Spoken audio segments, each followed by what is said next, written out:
aluno do sexto ano, tudo bem com você? Nessa aula de hoje, iniciaremos o capítulo 2 da unidade 7 do seu livro de Geografia. Falaremos sobre as dinâmicas climáticas. Hoje, especificamente, falaremos sobre os fatores do clima. Fique ligado que nossa aula já vai começar. O primeiro fator climático é a latitude. Latitude é a distância em graus em relação à linha do Equador. Eu tenho aqui para vocês o estado do Paraná, onde encontramos o município de Ponta Grossa. O estado do Paraná é um estado que fica bem afastado da linha do Equador, portanto, apresenta uma grande latitude. Eu tenho uma cunhada que mora em Ponta Grossa, no Paraná, e ela vai falar um pouquinho com vocês agora. Preste bastante atenção, porque o clima de lá é bem diferente do clima de Vitória. Oi pessoal, tudo bem? Sou cunhada da professora Cristi e vim falar um pouquinho sobre a cidade onde eu moro. Moro no interior do Paraná e aqui é um pouquinho frio, como vocês devem imaginar. Hoje fez um dia agradável, como vocês podem perceber, tem sol e tá muito gostoso. A média de hoje tá entre 19 a 20 graus, o que é muito bom pra gente, que é fresquinho. No inverno, a gente pode ter que suportar temperaturas negativas aqui. Não é o tempo todo, mas é comum fazer -3, -6 ou positivas muito próximas do zero, como 1 e 2 graus. Há alguns dias no inverno que a máxima chega a ser 12 ou 15 graus. Isso é muito frio. Quando faz muito frio, as pessoas preparam, Preparam a casa para atravessar essa temporada de frio. Algumas pessoas expandem ar-condicionado, que tem a função que esquenta também, outras possuem aquecedores. Tem algumas que têm até um sistema de aquecimento na casa, aquecem o frio, enfim. Mas há aqueles também que não têm condições de se aquecer, como as pessoas que estão em situação de rua. Então, nesses dias muito frios, a prefeitura abre os ginásios esportivos para que essas pessoas que estão em situação de rua vão até lá e se abriguem. A prefeitura também disponibiliza colchão, cobertores, sopas e banhos quentes para essas pessoas enfrentarem o frio. Espero que eu tenha compartilhado um pouquinho sobre a situação aqui com vocês e boa aula para vocês. Então, como podemos observar agora, quanto maior a latitude, menor vai ser a temperatura. E quanto menor a latitude, maior vai ser a temperatura. Essa imagem aqui mostra um esquema da variação da temperatura nas zonas climáticas. Na zona intertropical, entre o Trópico de Câncer e o de Capricórnio, também chamada de zona tropical, os raios solares atingem a Terra de uma maneira muito mais perpendicular, ou seja, de uma forma muito mais intensa. Já nas regiões polares, os raios solares atingem essa região de uma maneira menos intensa. Então, eu tenho aqui 4 capitais do Brasil: Belém, Salvador, Vitória e Porto Alegre. Belém está bem próximo à linha do Equador, ou seja, Belém possui uma pequena latitude. Já Porto Alegre é uma cidade bem afastada da linha do Equador, portanto, apresenta uma alta latitude.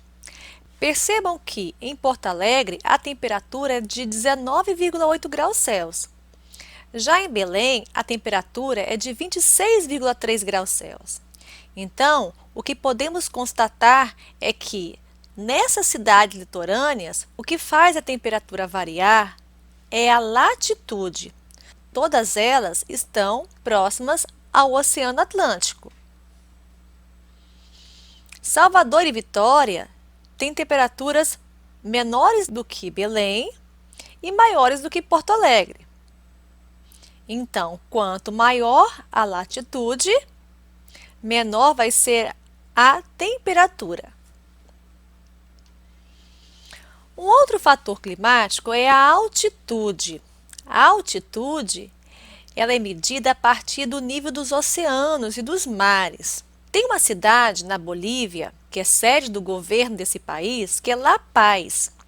La Paz é uma cidade que está a 3.636 metros de altitude, ou seja, possui uma grande altitude, uma altitude elevada.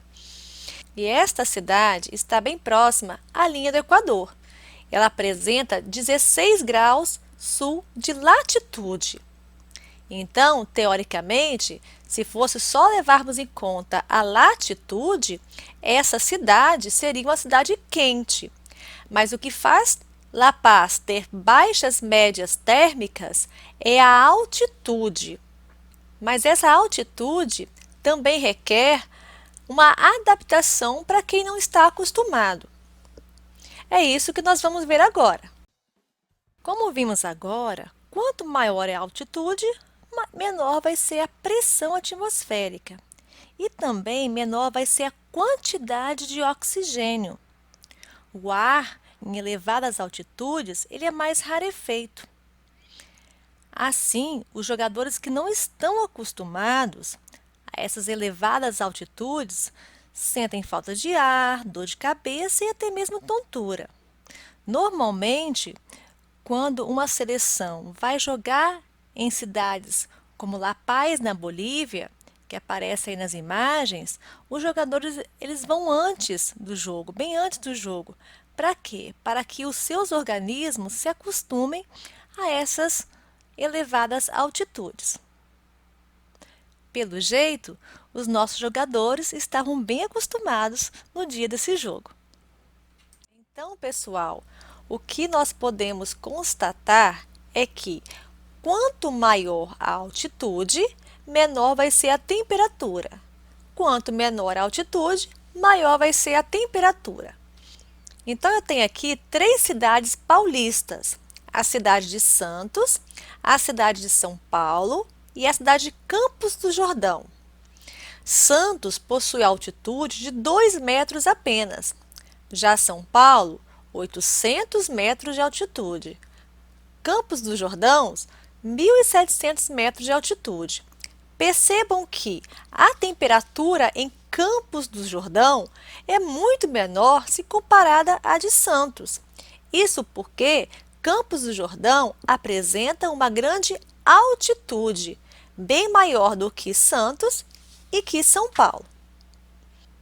Uma outra coisa que nós devemos também entender é que quanto maior a altitude, menor vai ser a pressão atmosférica. E quanto menor a altitude, maior vai ser essa pressão atmosférica. É o que nós falamos agora no exemplo dos jogadores de futebol em La Paz, na Bolívia, que a pressão atmosférica vai interferir até mesmo no jogo de futebol. O livro de vocês coloca essas 2 imagens mostrando as massas de ar que atuam no inverno e no verão no Brasil. As massas de ar também são fatores do clima.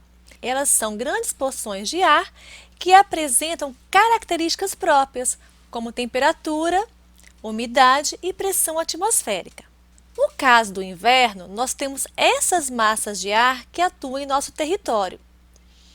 A massa polar atlântica é uma massa de ar fria, porque ela surge perto da região polar, no caso aqui, perto do Polo Sul. E ela é úmida.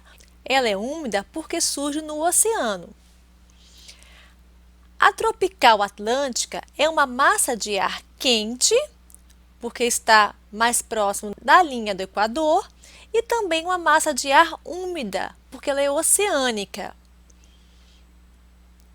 Já a massa equatorial atlântica também é quente e úmida. A massa equatorial continental, ela é uma massa de ar também quente, porque está perto da linha do Equador. Mas também ela é uma massa de ar úmida. Na verdade, ela é uma exceção.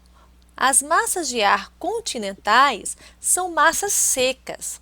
Entretanto, essa massa de ar continental aqui, ela é úmida, porque ela pega uma região de floresta, da floresta amazônica. Como nós já vimos, nessa região há muito a evapotranspiração, é uma região bastante úmida. No verão, nós temos a ação da massa tropical continental. A massa tropical continental, sim, é uma massa quente e seca, porque ela surge no continente. E ela é quente porque está mais próxima à linha do Equador. Percebam aqui, nós não temos a ação da massa polar atlântica, que é uma massa de ar fria e úmida. Maritimidade e continentalidade também são fatores climáticos.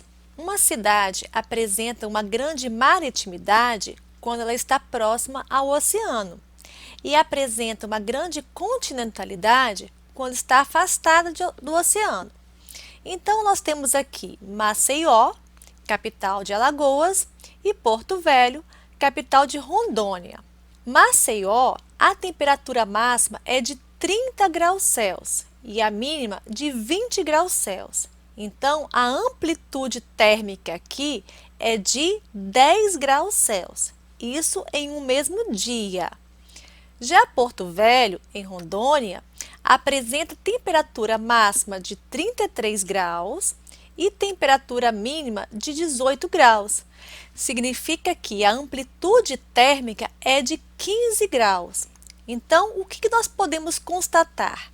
Que quanto maior a continentalidade, maior vai ser essa amplitude térmica.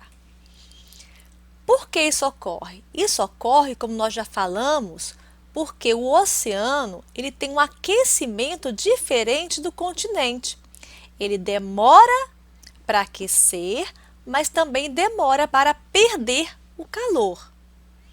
Então, isso interfere na dinâmica climática das cidades litorâneas, mas não na dinâmica climática das cidades que apresentam uma grande continentalidade.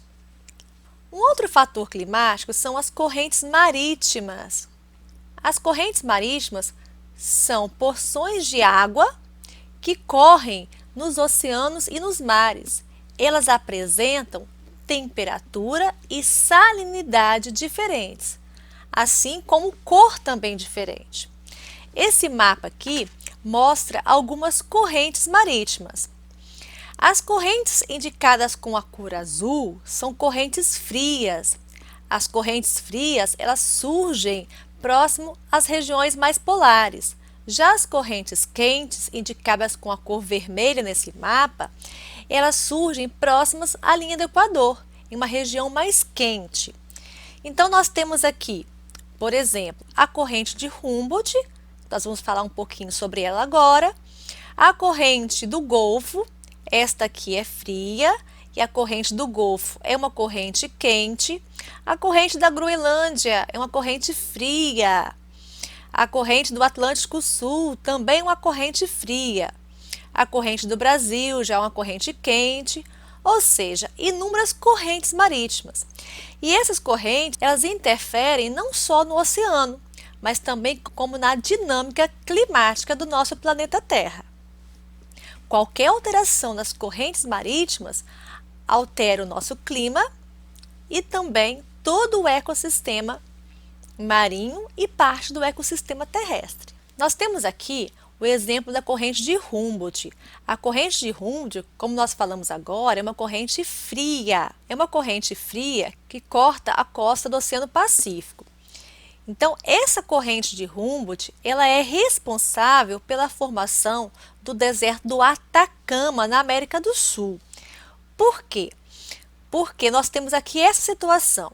Nós temos aqui uma massa de ar úmido, uma massa de ar continental, portanto ela é úmida, que em contato com essa corrente de Humboldt, que traz aí uma massa de ar mais fria, ocorre a precipitação, ou seja, chove aqui no oceano.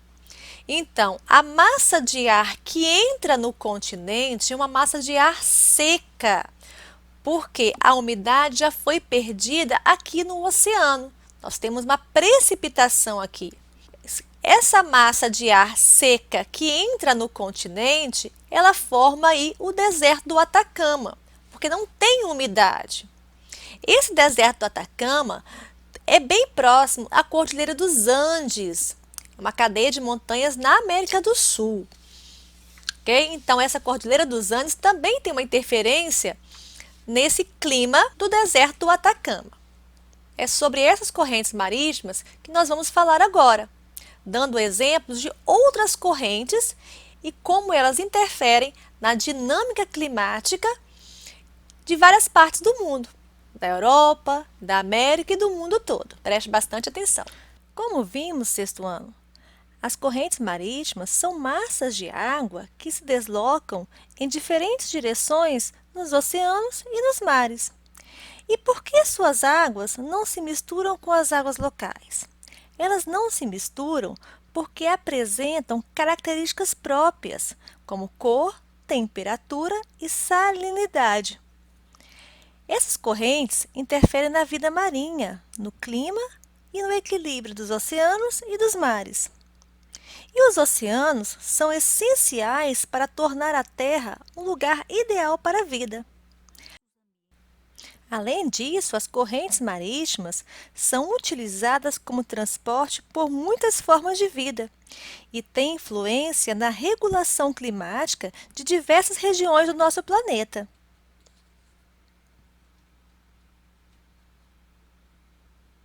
O derretimento das geleiras afeta as correntes marítimas e causa consequências sérias ao nosso planeta Terra.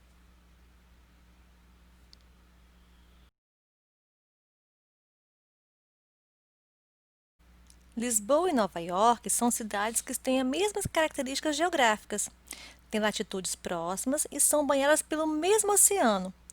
Aí eu pergunto, com que frequência cai neve em cada uma dessas duas cidades? Por que Nova York é congelante no inverno?